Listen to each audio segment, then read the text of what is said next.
Thank you so much, sir. Really appreciate your remarks. And we're really excited for this next part of our program, where we're going to be introducing you to some of the top scientists in the world that are dedicated to human health. I'm going to start off just by introducing our panelists and then give them an opportunity to talk with you. So, to my left, I'd like to introduce Dr. Jane Munke. She's an environmental scientist who trained in environmental chemistry and environmental toxicology at ETH Zurich, the same university that Albert Einstein went to 100 years ago. Jane is the co-founder and managing director and chief scientific officer of the Food Packaging Forum, an independent charitable scientific organization in Switzerland. She works on chemicals of concern in food contact materials and on the environmental impacts of food packaging. Jane is a member of the Scientists Coalition for an Effective Plastics Treaty. To her left is Dr. John Warner, who's worked in industry and academia and entrepreneurship and government policy. He has hundreds of patents and dozens of successfully commercialized products based on his inventions. He's one of the founders of the field of green chemistry, mechanistic science that teaches us how to make products safe for humans and the environment. To his left, Dr. Marcus Ericsson is a scientist and co-founder of the Five Gyres Institute, having sailed all the world's oceans to research plastic pollution, but now focuses on biomaterial solutions that leave no legacy of waste. And finally, Dr. Leo Trisante is an internationally renowned leader in environmental health. His research focuses on the impacts chemicals on hormones in our bodies. He also has led the way in documenting the economic costs for policymakers failing to prevent diseases of environmental origin proactively. He is the Jim G. Hendrick, MD, professor of pediatrics and directs the Center for the Investigation of Environmental Hazards at NYU's Grossman School of Medicine, and he serves on the faculty of NYU's Wagner School of Public Service.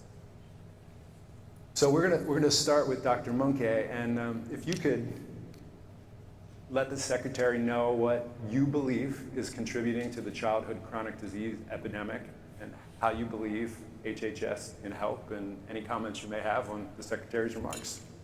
Thank you, Dave. Oops, that's on. Okay. Good morning. I'm a foreigner, so I almost feel like I don't have any business telling you what to do, but I appreciate the opportunity. I've been working on food contact chemicals for 18 years now. And we see an increase, as you mentioned in your excellent comments, of chronic disease, non-communicable disease. And while we know that these diseases are multifactorial, there's not one single smoking gun, right? Otherwise it would be easy to address them. I do strongly think that chemicals contribute to at least some of these diseases. We know that from robust toxicological data from epidemiological studies. And so it does make sense to look at the places where we are exposing people to known hazardous chemicals, synthetic chemicals, where we can actually make a change. And food packaging, food contact materials definitely are one of those exposure sources. So the work we've been doing at the Food Packaging Forum, which is an independent scientific organization, we're a charity, we compile lists of these chemicals. They didn't exist when I started. So we identified that there are 15,000 food contact chemicals. The vast majority of those actually have no hazard data. They've never been tested. They're on the market. Companies put food into these materials. Is it 15,000, all of them used in this country? No, it's more than that, actually. Because when you make a plastic or you make a printing ink or can coating, it's very complex, aggressive chemistry. And you have a lot of reaction byproducts, which will also be in the material, in the finished product, and which can also leach out. So the problem is bigger than just the chemicals that are being used to make these materials. And even the ones that are being used to make the materials don't have thorough testing for their hazard properties. Now what FDA does, and this was introduced under the Clinton administration, they basically waive any toxicological testing if exposures to certain chemicals are below a threshold. And that threshold is 1.5 part per billion in food. It's 1.5 microgram per kilogram. And if a company estimates exposure to be below that, you don't need to test those chemicals. So I'll just let that sink in. And then we have 15,000 chemicals. Some of these are active, cause harm at levels way below 1.5 part per billion, like BPA, for example. That's the safe threshold that the European Food Safety Authority set for BPA is 1.5 part per trillion. So it's 1,000 times below where FDA does not require any more testing. And then we have mixture toxicity and so on. So I really appreciate your comments to tackle those food contact chemicals, especially because exposure during fetal development, during the womb, and the first 1,000 days of life is exquisitely sensitive to these chemicals. And if we can get those chemicals not only out of the food for children, but out of food for mothers and fathers, I think we can have a good chance to reduce at least some of those chronic diseases. Thank you. Thank you. Thank you, Jane. Next up, Dr. John Warner. Could you give us your opinion on what's the current cause of current childhood chronic disease and reflections on the Secretary's remarks? Thank you for your remarks. I'm very excited for the future. From my perspective, my big thing I think you need to. my big issue is that to get a degree in chemistry worldwide, to get it in any university, no university requires a chemist or a material scientist to learn about mechanisms of toxicity, mechanisms of environmental harm. It is absent from our training. So when they graduate and they go work for industry, industry wants safe technologies, but the people inventing the materials have zero training. It's actually astounding when you think about it. The only people in the world who operate at the molecular level to create a new chemical entity, for some reason, and not an epic battle of good and evil, it's just a weird evolution of the way we do things, they don't learn anything about mechanisms of hazard. So how can we ask people to invent future things that are non-toxic if they don't? What makes something toxic? And so the field of green chemistry is a science where we're trying to get universities, any university that trains a chemist or material scientist should have as part of the required curriculum a small piece just to train the scientist. How do you anticipate, if you're going to invent a new material or a new product, how do you anticipate its potential for harm? And it's not a panacea that's going to solve all the problems, but maybe we can start inventing, because all the knowledge that the people here are learning aren't even heard by the people inventing the technologies. We live in two different universes. So green chemistry tries to bring those universes together so that Jane is inventing the textbook that I as a chemist need to read so that I know how to make the better products. But most chemists have never heard of her work, and we need to change that. It's interesting. I'd love to know if the schools that teach chemistry get substantial NIH or HHS funds, because in that case we have leverage. One of the things we're doing now with medical schools is there's almost no medical schools that have nutrition courses. And so they're taught how to treat illnesses with drugs, but not how to treat them with food or to keep people healthy so they don't need the drugs. There's other gaps in their training that we're going to address. But one of the things that we'll do over the next year is to announce that the medical schools that don't have those programs are not going to be eligible for our funding, and that will withhold funds from those who don't implement those kind of courses. So we could do the same thing with chemistry schools. I'd love to talk to you about that. That's a perfect, that if someone's receiving funds to invent new materials, have them explain how they're going to anticipate that they're not making toxic materials. Yeah. And if they don't have an infrastructure to do that, good. And I'll comment on what you said, Doctor, is that one of the big issues that we have at NIH is there's been a systematic suppression of studies of toxic chemicals, and particularly their links to chronic disease. And what we're seeing more and more is that the chronic disease epidemic is multifactorial, but there's something in common, which is challenges to mitochondrial health. Each exposure with many of these chemicals is a cumulative exposure, and it challenges the mitochondria, which are the power centers of the cell. And so all of these exposures, our kids are now swimming around in a toxic soup, and their mitochondrial function is challenged from the day they're born. Even before that, it's challenged in the placenta with all these exposures, which we don't know anything about. And unfortunately, prior to this administration, the NIH has systematically suppressed that science. So if a scientist wanted to study that, he would not get funding. And scientists who even tried to publish on it would have through NIH pressure and through pressure from pharmaceutical industry and mainly pharma, because they really run the big journals like JAMA and New England Journal of Medicine and the other big journals. They were able to get those studies retracted or to get them so that they just couldn't be published in a high gravitas journal. And we're going to remove now a lot of the taboos on studying those, encourage scientists to study them, and we're going to do it systematically. I doubt if we can study 15,000 substances over the next 4 years, but we want to take the most impactful ones and do really thorough studies on those, and then let the marketplace redress the problem. And I'll give you an example. When in federal courts, there's a law called the Daubert, there's a rule called the Daubert rule, there's equivalent rules in state courts.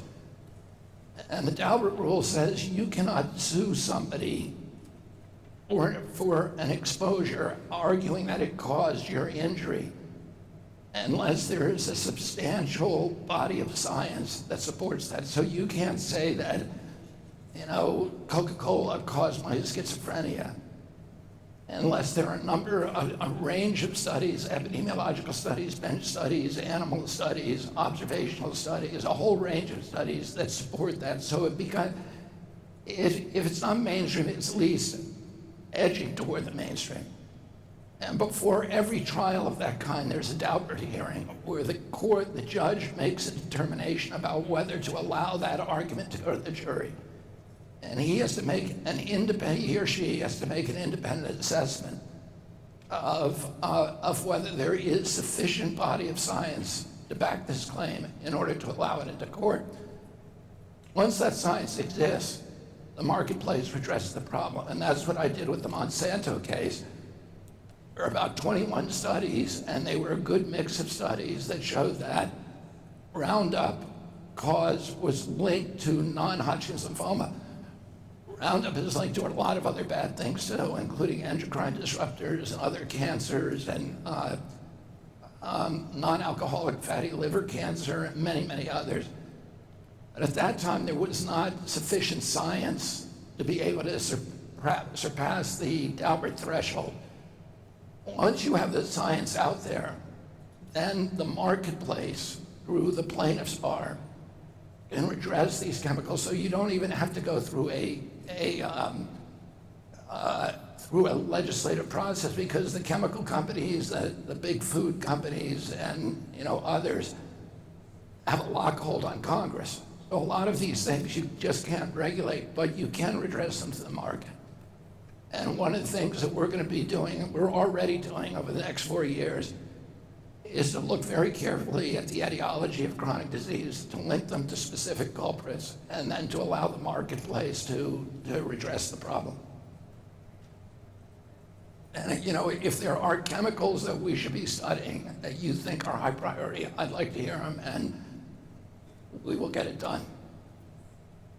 I can send you lots of lists. Not too many. We got a $46 billion budget, and we distribute that money at NIH to about 300,000 scientists in 60,000 grants. And those scientists are from research institutions all over the country and all over the world. But there's a limited number of them that you can study, in 4 years. So I want to identify the worst culprits, the most likely culprits in aggravating, amplifying the chronic disease epidemic.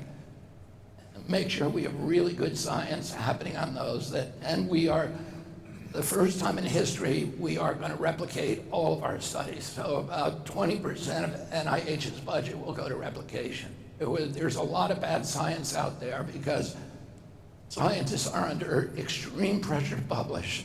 And if they have a null hypothesis, they don't get published. And a null hypothesis is science, right? We want to read it.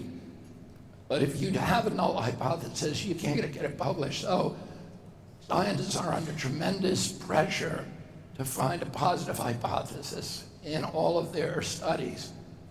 And if they know that study is never going to be replicated, that the public is not going to have access, that other scientists aren't going to have access to their data sets, then they won't do it. So we're going to make sure that every data set is available through data sharing agreements to other scientists, that every study is replicated, and we're going to have real science for the first time rather than what we have now, which is not science.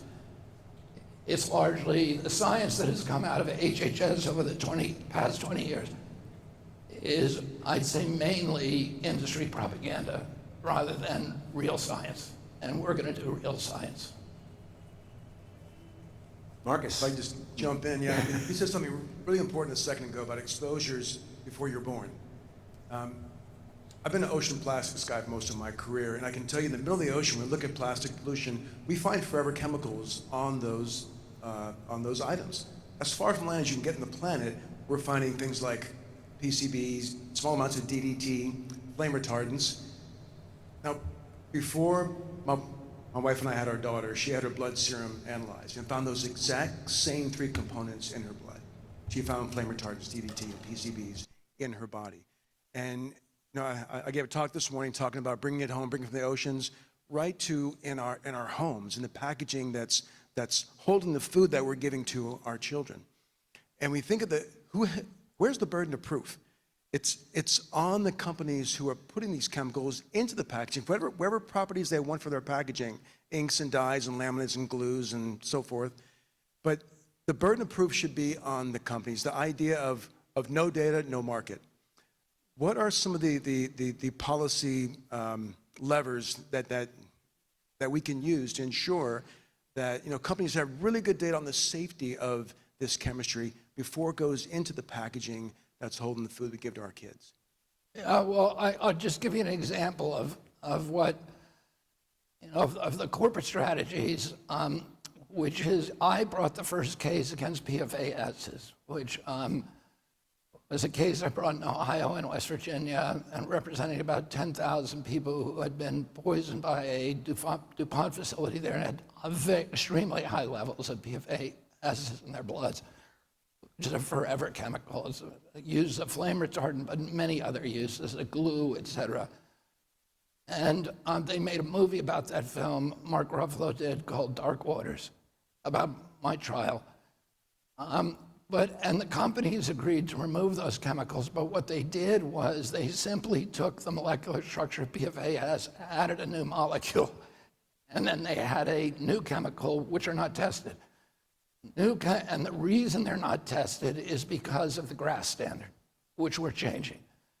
The GRAS standard is a standard that says generally recognized as safe. And it was originally, when FDA originally was created in the 1920s because of Upton Sinclair's book, The Jungle, to deal with adulterated foods, to keep microbes out of foods. And it started paying attention to chemicals in the late 1940s. And it decided that Congress decided that FDA should now start regulating chemicals and additives in our food and ingredients in our food. But they wanted to create, there are some ingredients that are so well established. They've been around for thousands of years, like bread and wheat and flour and sugar, et cetera, dairy and eggs. And they said that we don't want to have to retest those kind of things. And so we're going to have a standard for ingredients like that. We're going to say they're generally recognized as safe and you don't have to test them. Everything else you have to test. But industry captured the agency, and industry captured the GRAS standard. And so today, the GRAS standard is applied to every ingredient in food, every new chemical that a company proposes to add to food. And that's why in this, it's automatically rubber stamped GRAS. Even if the chemical was unknown to science, was created in a lab yesterday, it is still stamped generally recognized as safe. And that's why we have 10,000 known ingredients in our food. That's why I was interested in your number, because I've been using and, read the number 10,000 for many years. And the Europeans only have 400 chemicals because they don't have the GRAS standard. They have a rule that says that before you add a chemical to a food, it has to be proven to safe. Our system it's assumed safe until proven guilty, and that proof seldom arrives. And so we're going to change the GRAS standard now so that every food additive, new food additive, has to be tested. And then we're going to go back and test as many as we can of the existing additives and get rid of the categories, not just, PFAS 0.2 and PFOAs and all the other, forever chemicals that are just these tiny molecular changes in them. We're going to get rid of whole categories of chemicals in our food that we have good reason to believe are harmful to human health. But that's the answer to your question: is the big hole, the loophole that you can now drive a fully loaded train of chemical train through is the GRAS standard, and that's why one of the reasons our kids are so sick. Thanks, Secretary. And Dr. Trisante. Mr. Secretary, I'm really delighted to see your leadership in addressing GRAS and addressing so many elements that have made our food chemical safety system fundamentally flawed at this point. I had the privilege of leading the American Academy of Pediatrics Food Additive Chemical Statement back in 2018, and many of the items that you documented in your presentation follow that playbook. I'm really just delighted. I was worried that statement would gain electronic dust, frankly, over time, and so I'm glad to see that it's been picked up. So that's wonderful. I wanted to build on a point that you made about nutritional education in the medical school curriculum. As a pediatrician, I'm gobsmacked that we still have a curriculum that only has 1 to 3 hours of environmental health in it. And you probably know in your healthcare provider experience that if a healthcare provider doesn't know how to advise about something, let's say mercury in the fish or pesticides in food or PFAS, what have you, they don't like to say, I don't know. So they'll say, well, it's not a big deal. It's nothing to worry about. And so one of the fundamental problems as in the medical school curriculum is that we don't teach about these hazards and provide safe and simple steps that are out there. They don't have to break the bank. They don't require a PhD in chemistry to reduce exposure. And we need better integration of environmental health in that medical school curriculum. That will double the benefits of all the steps that you're taking to address chemicals in the food supply. Thank you very much. We're really excited to be working with you. I would appreciate your advice on anything else. I've met with the leading medical schools, and they are, they are the opposite of resistant. They want to embrace this, and we're going to give them incentives to develop really good curriculum on nutrition. But we're also we have a carrot and a stick that if you don't do it, you're not going to get NIH funding. And I would love to do the same thing for the chemical foods. That's something that the things that I'm most interested in are things that I can do with the stroke of a pen without having to go through regulations, although regulations aren't that hard for us. When I was litigating, the average regulation took 7 years. And so if a president put it in the second year of his term, it was pushed into the next administration, which a lot of times would just cancel it. And but we've figured out, I've got really good attorneys working for me who are absolutely aligned and committed, and we've figured out ways that we can do regulations in 90 days. And for everything that we want to do it for everything that we can. So, we want to send a barrage of new regulations into the Federal Register to, again, realign the American economy, the economic rules that provide the guardrails for our prosperity. Realign those with public health so that if you want to do well, you got to do good. You can get rich by doing good things for America rather than getting rich. Making yourself rich by making the rest of us poor. Raising standard of living for you and your company by lowering quality of life for other Americans. We want to get rid of all the perverse incentives and return to an aligned system where the economy is serving the public welfare. And we should all get behind, frankly. So I'm really delighted, and I was really proud to hear that you really are supporting research in particular into the effects of these toxic chemicals. I would agree with you that chemical and environmental factors haven't been a strong part of the NIH portfolio in the way that they ideally would. There is infrastructure, I want to emphasize already, to look at chronic diseases in kids. In particular, I wanted to just highlight the environmental influences on child health outcomes program. Currently sits in the NIH Office of the Director. That birth cohort of 64,000 kids has biological samples of every type you can imagine available to literally pull and look at chemicals of concern in the food supply.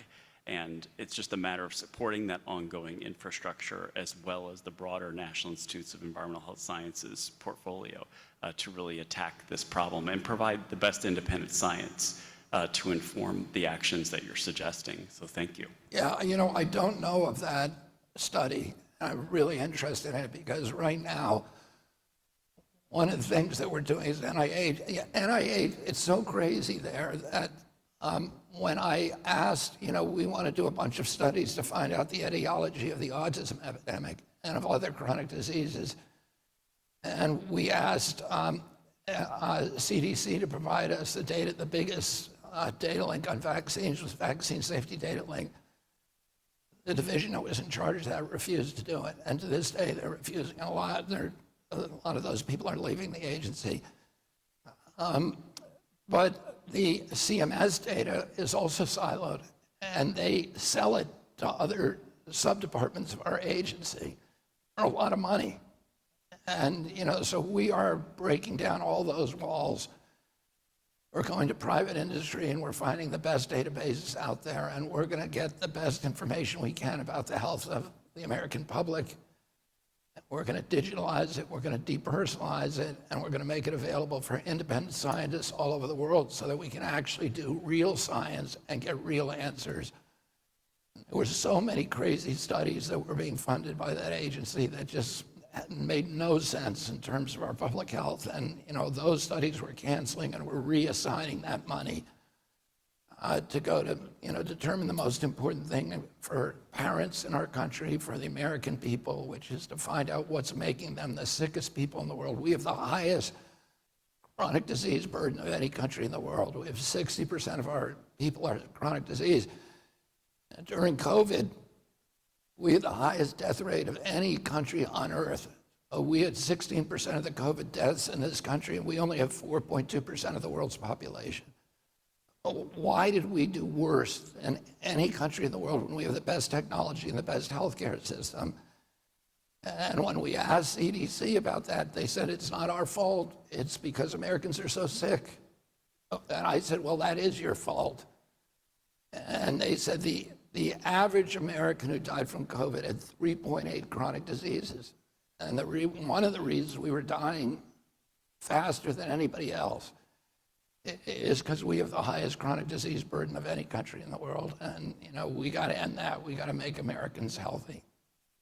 So maybe if I can just add to that, another sad first for America is the consumption of ultra-processed food. So 58% of the diet in the US, average diet, consists of ultra-processed foods. And what we are working on now is trying to identify how many and which food contact chemicals leach during processing and from the packaging, and which ones actually contribute to the health impacts that we're seeing from epidemiological studies, and where the US has gold standard scientific data sets from NHANES, which is a wonderful biomonitoring program. And those can be used, these data sets can be used to tease out, to prioritize which food contact chemicals actually are contributing to these drivers of disease. And then we could easily work with the biosamples that Professor Chasande has and other colleagues to then test these hypotheses. And that's how we can filter down that big list of 15,000 to maybe a couple dozen, and then really target those. So that's one way to move forward. And that's important, and it's important then to get that information out to the American public. And we're going to do that by starting basically a dictionary of all these different chemicals so that private industry can then come in and develop apps. And Patrick Soon-Shiong has a really great app that you can put any barcode of any product in any American supermarket, and it will go through all the chemicals and exactly what the impact is. I use an app, and my wife uses an app called Yucca that I'm sure a lot of you know about. That you just scan any product, and it gives you really good information on that product. But we want to create an ecosystem where industry will come up with these kind of apps. I met with the health minister of Singapore yesterday, and or of Indonesia, but they're using a labeling system that's a very simple labeling system. And it tests for only three things. It tests for sugars, for sodium, and for bad fat, which all have synergistic effects on mitochondrial health and metabolic health. And they have succeeded in dramatically improving the health of their public. Singapore spends about $3,300 per capita on health. And they have one of the longest lived populations in the world. Their average longevity is 84 years old. We spend $12,000, about more than that, about $12,500 per capita on our health in this country, and our lifespan is now at 79. 20 years ago, we were equivalent to the lifespans of the European countries, the EU averages, and we had one of the longest lifespans in the world. And all of them have added 6 years to their lifespan, and ours is stayed static. So now we're 6 years behind others. And one of the most dramatic outcomes, and they did a kind of a natural experiment in Australia where they did labeling, and they dramatically improved public health. So when the public knows what they're buying, they make good choices. And that's one of the things that we're going to do at FDA is we're going to create labeling requirements and get them on all the products so that parents can make good decisions for their kids. Well, thank you, Mr. Secretary. Thank you, Dr. Monkey, Dr. Warner, Dr. Erickson, and Dr. Trisante. We are at time, and I know we could keep going and going, but I just, on behalf of the OPLN and Atlantic Packaging, we want to thank all of you for coming on stage today. Thank you so much for coming today. If you join me in a round of applause. Thank you, sir. Really appreciate it.